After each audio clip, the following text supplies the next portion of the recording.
Hi, Angie's kids.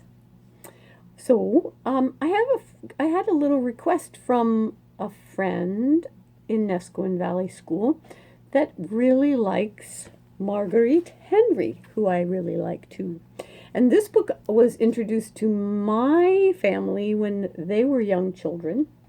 My mother loved books by Marguerite Henry. She had a collection, and I read them all, and then my children read them. So they are fabulous books, Misty of Chincoteague being one of the most famous. But this one is a pretty famous book, too. It was written in the 60s.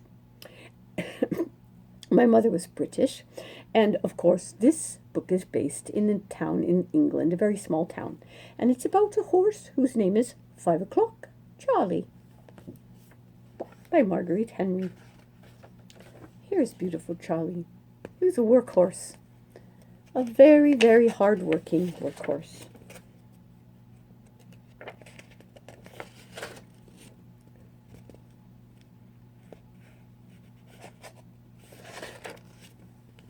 Charlie was a big old workhorse with sad brown eyes and shaggy feathers on his feet.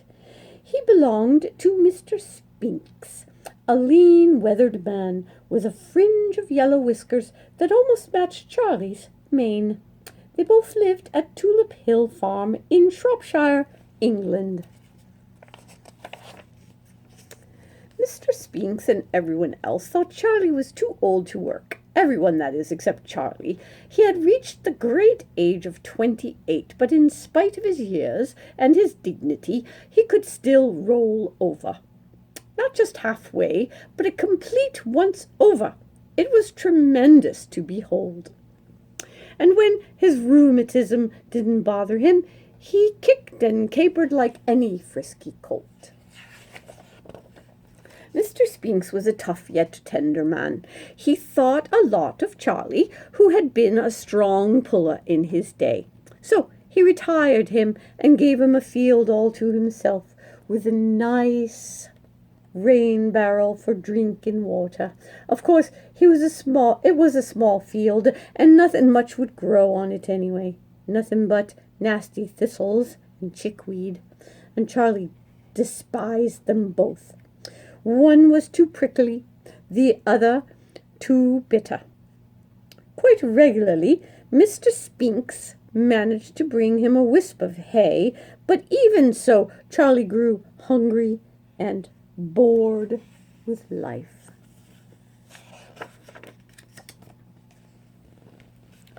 He felt so useless. The busyness of the old days, the ploughing and planting, the logging and hauling, the raking and reaping, and he had nowhere at all to go, not to the mill house to grind the grain, nor to the greengrocer to deliver parsnips and peas and potatoes, nor to the blacksmith for a new set of shoes, not even to the old Boar's Head Inn in Cowcross Road. Perhaps what happened at Boar's Head Inn was what he missed most of all. Charlie remembered how every afternoon at the stroke of 5, Birdie would appear. She was not a bird at all. She was a plump-chested cook with a white apron. She would bounce out of the inn like a cuckoo from a clock, and then she would pull a stout rope beside the door, which set a bell to ringing. This meant that the apple tarts were nicely browned and ready to come out of the oven. Quick as flies, the people would come swarming. There were teamsters and tailors and carpenters and cobblers and bankers and barristers and goldsmiths, silversmiths and blacksmiths. They came afoot, they came in wagons, they came in fine carriages. In the courtyard they separated, and some went indoors, and others gathered at the swing-out, swing-in window to the kitchen. Mr. Spinks was one who went inside. He enjoyed a bumper of punch with his apple tart. Charlie was always left standing at the hitchin rail with lines wrapped loosely round. He towered above the elegant little hackneys and the workaday cobs. The moment Mr. Spinks disappeared, Charlie used to pull the line free and lumber over to the swing-in, swing-out window. There he would wait politely, while the two-legged creatures were served. They all slapped him affectionately on the rump as they went back to their carts and carriages. And then, at last, it would be Charlie's turn. His nostrils would flutter in excitement as Birdie held out the flat of her hand, and on it there was always a beautiful apple tart, oozing with juices that smelled of sugar and spice. "Charlie, you rascal," she would exclaim, "now you get back to the hitchin' rail and do your eatin' there. I do not want you slobbering all over my clean window."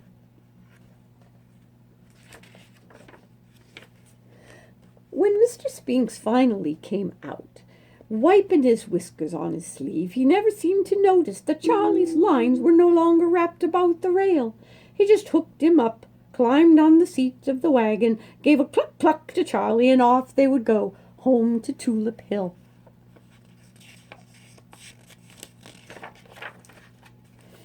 In retirement, Charlie sadly missed this 5 o'clock treat.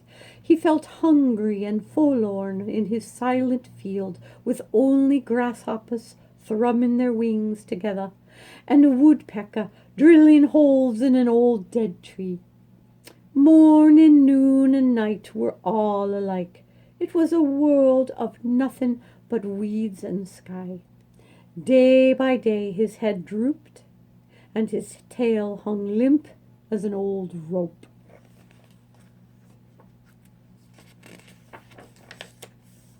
A month dragged by, but then one afternoon a curious thing happened. Charlie was aroused from his daydreaming by the wind. It was blowing sharply, bringing city smells and city sounds. He lifted his head, and suddenly the time clock in his mind began ringing. It was as if he heard a bell. He had to answer it. He trotted across the field, around the old dead tree, past the water barrel, faster and faster until he broke into a gallop. He was heading straight for the fence. He was going to jump it. With all his strength and power, he collected his great bulk and flung himself up and over. But he was traveling too fast. His 4 feet struck the top rail, smashing it to bits.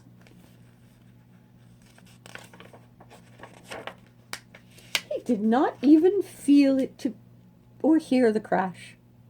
He was over. He was free. In a burst he was down the lane and out upon the pike, galloping toward the village. His feathers swished, his hoofs clanked, callop, callop, callopity-clop. Stately and bold and full of purpose, he trotted gaily around the bend, down through a gap in the hills, past the old steepled church, and into Cow Cross Road.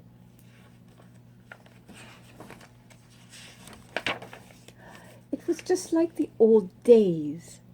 There was the friendly Boar's Head Inn, and the same jolly people gathering at the window. They seemed delighted to see him, and thumped him more affectionately than ever. "Let's give first place to Charlie," one said, and they all bowed and made way for him. And then he reached in the swing-in and swing-out window. He bunted it with his nose and came face to face with Birdie. Eek! She almost dropped the plate of apple tarts. "Charlie!" she cried. "Charlie! Charlie!" And she reached up and kissed him right on the nose. And then she chose the biggest, brownest, juiciest tart of all for him, and she let him eat it right there at the window. It was better than old times. There was no waiting in line and no wagon to pull. Charlie had not been so happy in weeks. He trumpeted his joy to the people, and then with a snort of greeting to the unfortunate horses tied at the rail, he galloped back home at an easy gait, the feathers on his feet swinging in the little breeze he made. He felt young and frisky again, and his loneliness vanished like a fog when the sun come out. Each day now he trotted to the inn and arrived just a jot before 5 o'clock. And each day he bunted the swing-out swinging window and poked his nose in the kitchen. If the kettle was hissing and the dishes making a clatter, he let out a lusty bugle to make Birdie notice him. She always jumped and grabbed herself as if an icicle had dropped down her bosom. "Lord love a duck!" she exclaimed. "It must be time to ring the bell. Whatever would I do without you, Charlie?" And she bounced out of the inn like the cuckoo from a clock. And soon the bell was a-binging and bonging, and farmers' wagons were pulling up, and the fine carriages were all about, and people were swarming into the inn for the apple tart and tea. Slowly, a beautiful thing was happening to Charlie. Birdie began depending more and more on him to remind her when it was tea time. He became her alarm clock. Then something even more wonderful happened. She taught him how to take the rope between his big yellow teeth and ring the bell himself. At last he had something important to do every day, rain or shine, summer or winter. Of course, Mr. Spinks heard all about these daily jaunts. The news travelled to Tulip Hill and well beyond, and one afternoon as he was sauntering into the Boar's Head Inn, he caught sight of Charlie, large as life, over at the window. He fancied for a moment the thought of speaking to Charlie, but he couldn't quite bring himself to do it. He just gave a wink in his direction, and then, chuckling, he quickly turned his head, pretending not to see. It was kind of a secret shared. In the course of time, Mr. Spinks' wife noticed the broken rail fence. "Land sakes alive!" she exclaimed. "Will you look at that good-for-nothing Charlie, what he has done? Mind that you mend the fence at once." She scolded Mr. Spinks. In fact, she had to scold him again and again. Each time he would scratch his head thoughtfully and then reply in the same way. "Quite right, my dear. Some day I'll fix it." But he never did.